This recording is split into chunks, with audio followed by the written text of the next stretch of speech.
Welcome back to the channel. Welcome back to the free hour. It's your boy Tree, your boy Trevor Turner, man. And we back with another video, man, on the ABCs of Tree, the free hour ABCs.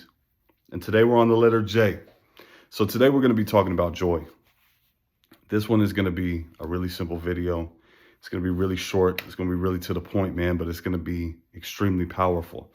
One of the things that I really want to touch on and talk about, not only do I want to talk about what joy is, not only do I want to talk about where joy comes from, how we cultivate joy, but what I really want to talk about is how we reconcile joy once we get into where it comes from and how we have it, how we reconcile joy with the fact that we are consistently and constantly striving to better ourselves, to better our appearance, to better our demeanor, to better our attitude, to better our behaviors, to better our habits. How can we reconcile having joy with that pursuit? Okay, so let's get into it. Joy is a feeling of happiness. It is a sense and a feeling of happiness that comes from success. It comes from accomplishment. It comes from a sense and a state of well-being. But joy is so much more than that. Joy is a life-changing, limitless, and transformative reservoir that rests within all of us. That's what joy is. Joy is that feeling when you know everything is okay. Joy is that feeling when you know everything is going your way. Joy is that feeling of bliss. And let's talk about how we get there. Let's talk about how we get to joy. Let's just cut straight to cut through the bullshit, cut through no intros. Let's talk about how we get to joy. Now, one of the people that I really that really helped me to find joy within myself was Eckhart Tolle. Eckhart Tolle was somebody that was constantly looking for happiness, constantly looking for joy. He was looking for it in so many different ways and through so many different sources. And the way he finally found it is something that he explains in a book called The Power of Now. And in The Power of Now, Eckhart Tolle says that joy comes from non-resistance to the present moment. It is the power of living in the now. What it is that our joys, our happinesses, our sense of well-being, our feeling of accomplishment, and our feelings of success are often and consistently overshadowed by the fact that we either live dwelling in the past or worrying about the future. That's why we aren't able to look at our accomplishments, to look at our journey, to look at where we are now as something to be joyful about. Because we're worrying about the mistakes we made in the past, how they're affecting our now. We're worrying about the mistakes we made in the past and how they're affecting possibly our future. We're worried about time that doesn't even exist anymore. The past is gone. It will never happen again. You can never get there again. The only thing you have is right now.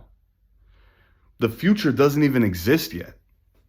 The future can be shaped by what you do right now, but the future is not something that you have to worry about because the future does not exist yet. Those things that you're worried about people might say, or the things that you're worried about how something might happen, or if you're not going to be able to pay a bill, that time doesn't even exist yet. And those things often overshadow our pursuit and our search of and our attainment of joy. Because we feel like we haven't achieved yet. We feel like we haven't attained yet. We feel like we don't have that well-being that we need yet because we're worried about the future. We're worried about what we know we can become and using that as an excuse not to feel joy for what we have right now or what we are right now. Or we're worried about what we think will happen. We're worried about what our mind is telling us will happen. And one of the ways that we get to joy is that we observe our thoughts. We realize that we are not those thoughts that run through our minds. We are not those worries. See, the mind was established to process information to keep us alive. That's the purpose of our mind, of our thinking and conscious mind. the main purpose of it. That's why it automatically likes to overthink. That's why it automatically likes to avoid certain situations. That's why it automatically kicks in with things like fear and doubt and worry and anxiety. That's why it likes to automatically do that, because our mind was created and designed to process information to help us survive. So what happens is that now that as a civilization, as a people, we're not worried about whether it's going to be a lion or a tiger or a gorilla or a boar or an elephant coming around that corner. We're worried about whether it's going to be social rejection. We're worried about whether it's going to be not being able to pay a bill. We're worried about whether it's not going to be able to remain at your job if you do something that you're trying to do. We're worried about different things.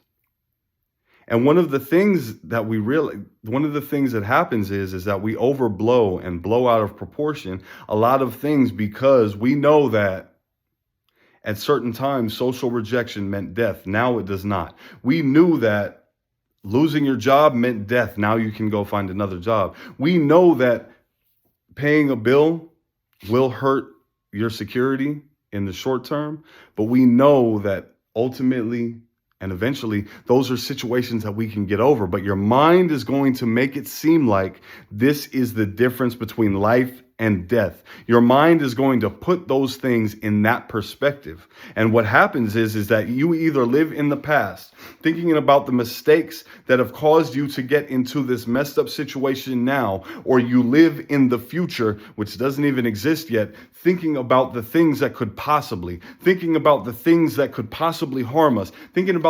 could possibly take from us, thinking about the things that could possibly hurt us. And that interferes with our joy. And the way that we get back to joy is living in the present moment. And one of the things that Eckhart Tolle, he talks about especially, he talks about mindfulness. He talks about gratitude. He talks about forgiveness. And the exercise that he first introduced to me actually through that book was the body scan exercises, where you concentrate on your breathing. You concentrate on being present in your body, the sensations that you feel, the air coming across your skin. Any little things going on with your body, you concentrate on those things. You concentrate on the in-breath and the out-breath, the way the air feels going through your nose. Maybe you might feel it getting cold all the way down in here if the air is cold around you. If the air is warm, you might feel your nose warming up. When you breathe out, feeling your chest go down, feeling your stomach flatten out, feeling that the sensation of the air passing through and over your tongue, out of your mouth, things like that. And what happens is that when we focus on those sensations, they put our thoughts, or they put us on notice to watch our thoughts. And when we're able to take that step back mentally and watch the thoughts, or observe the thoughts, I should say, observe the thoughts and listen to these thoughts without judgment about what's going on, without assigning an emotion or a feeling to those thoughts. Just noting the thought, recognizing where it comes from, and moving on. And then we start to think about if we have any resentments. We start to think about if we have any hurts. We start to think about anything that's causing us emotional damage, and we let those things go if we can't change them. One of the things that is really related to this is something that we do.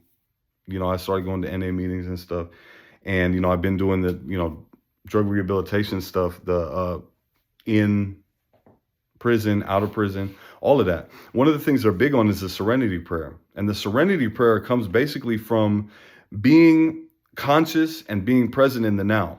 Is grant me the serenity to accept the things I cannot change, the courage to change the things I can, and the wisdom to know the difference. What it is when you're taking that step back and you're observing those thoughts as they fly through your mind, you're saying like, dang, I don't know if I'm gonna be able to pay the rent this month. Is that something you can change right now? Is that something that you can say, okay, should I cancel these subscriptions that I got? Should I go ahead and not eat out tonight?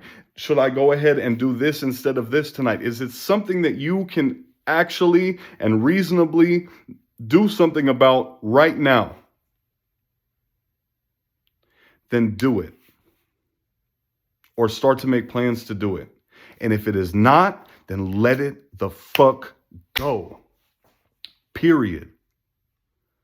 If you're worried about the attitude that somebody has with you at work and it's upsetting you and it's making you feel like this work is your job and your workplace is an uncomfortable environment, can you change the way they feel? No. Accept that that is the truth of the situation and let it go. Accept the fact that there is somebody out there that doesn't like you. Accept the fact that there's nothing you can do about it and let it go.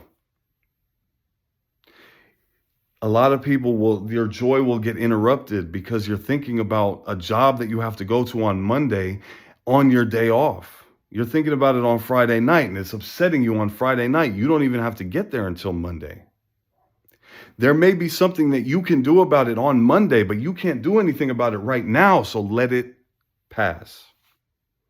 Let the thought pass without impacting you. Let the thought pass without stealing your joy. That's one of the ways that we get there. That's one of the very first steps that we use to get there is about being present in the now. And then obviously about gratitude. Once we're present in the now and we're able to get out of the future that doesn't exist yet and get away from the past that already happened that we cannot change, and we get into the present moment and we express the gratitude for everything we got. And we start to show our own self love for what we are.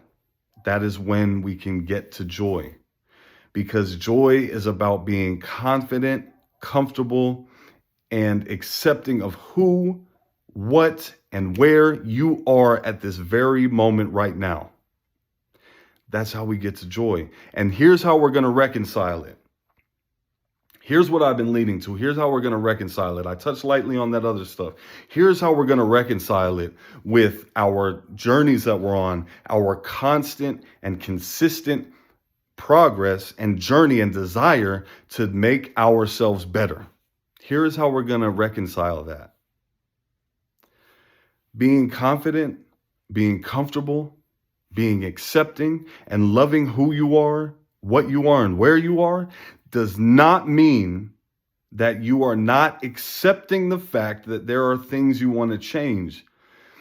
But it goes back to what I said in the last video. When you love your body, you will start to make the changes of it. And I gave the example of someone who loves their car. Someone who really loves the car that they got. What do they do with it? They wash it. They take care of it. They keep it clean on the inside and out. They do their oil changes. They might put some rims on it. They might put some speakers in it. They might put some TVs in that motherfucker. They might cut a sunroof in that bitch. They might change so much about this vehicle, but it's not because they hate the vehicle. If you hated the vehicle, you would just get rid of it.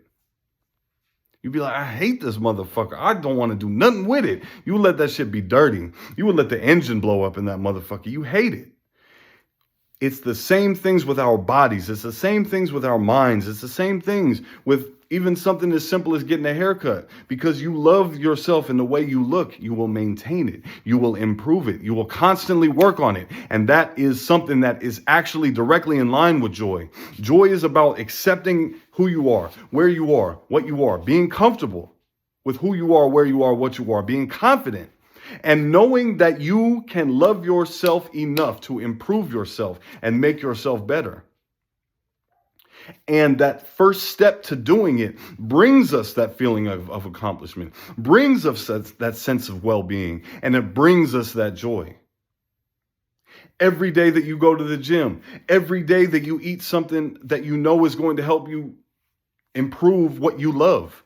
Every day that you work on or read a book, or every day you try to write something, or every day you go back to try and improve something.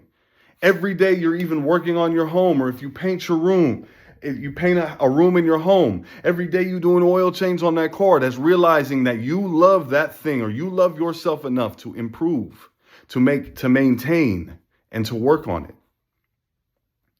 And that's really the essence of where this joy, how we reconcile, like having joy with constantly wanting to better. It's just like this. It's like, if you really just don't give a shit about your relationship, if you don't care about it, that's when you're not going to want to go to places like couples therapy. That's when you're not going to want to read books on how to better relate to your spouse or significant other.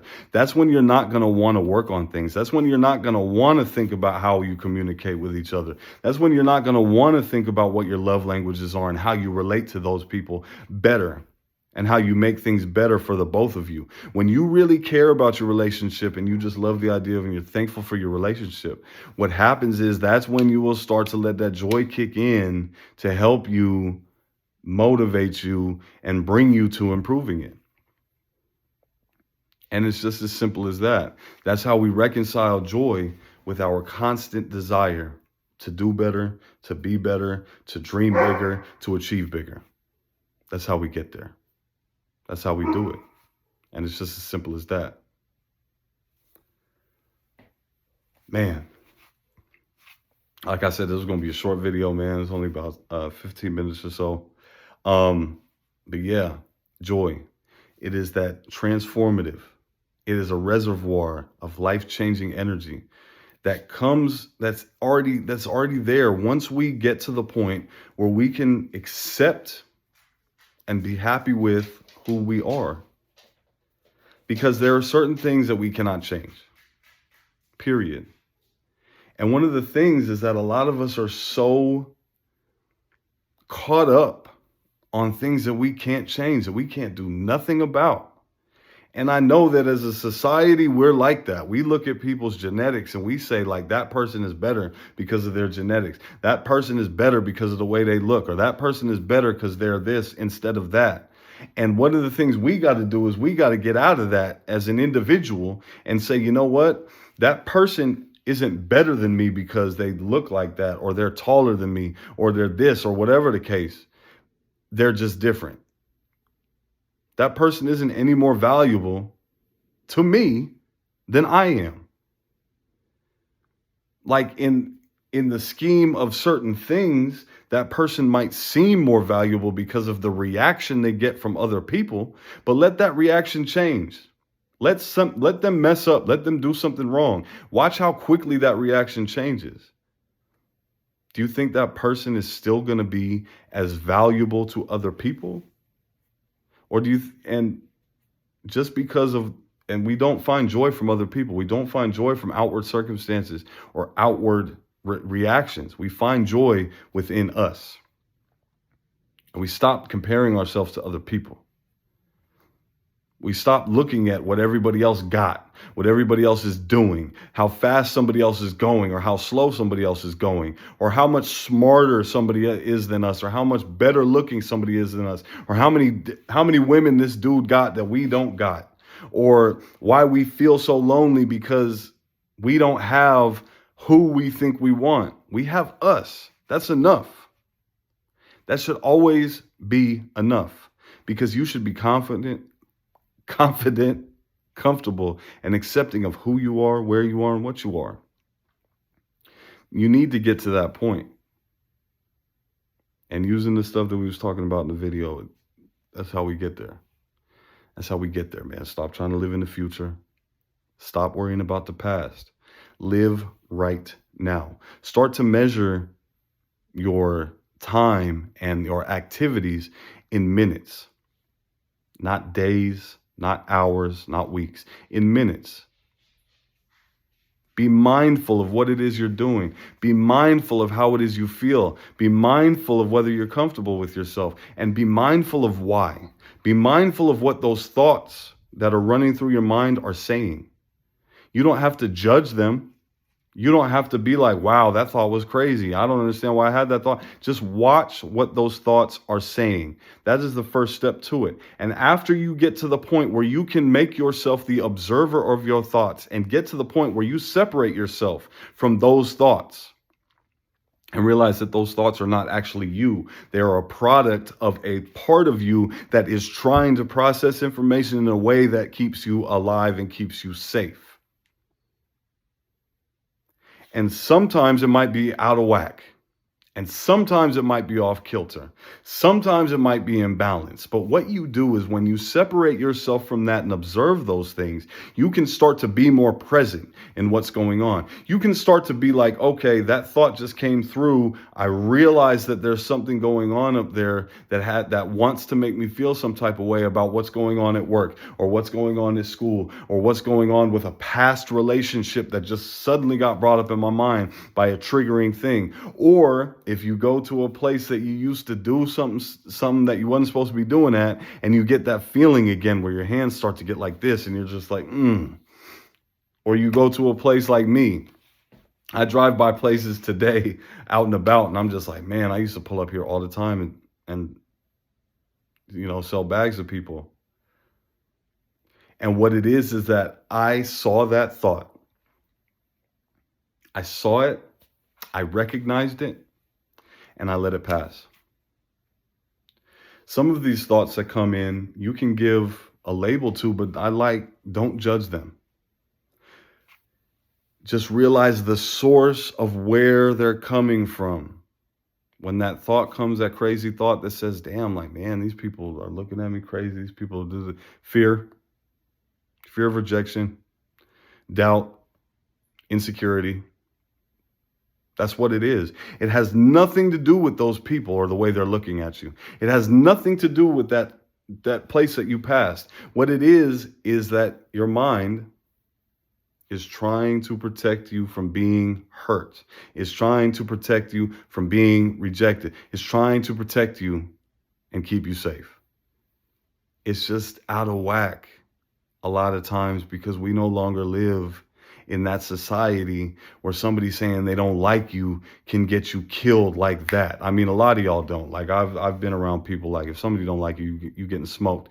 But for the most part, we don't live in that society. What'll happen is the tone of the emails that you get from Janice might be a little abrupt. And you're taking that and letting that ruin your weekend, ruin your joy, ruin the time that you would be spending with your kids. And it's ruining everything. And we need to stop doing that. We need to stop doing that. Not you, but me too. We French. We speak French now. So yeah, man. Thank you once again for watching the Free Hour. Free Hour, the ABCs of Tree. This has been Jay for Joy. I know y'all see it, man. I finally, did something with the scruffy McDuffie. You know what I'm saying? I did something with my hair finally. Thank you once again for watching, man. I got these mics, so podcast. Hopefully I can get the podcast going before the next ABC's episode. Oh, shit. Hopefully before the next 5 years from now episode. But something coming y'all way. Something is coming y'all way, and I'm joyful about it. Hopefully y'all joyful today, too. Like it, share it. Make sure to share your thoughts with me. All right? Deuces.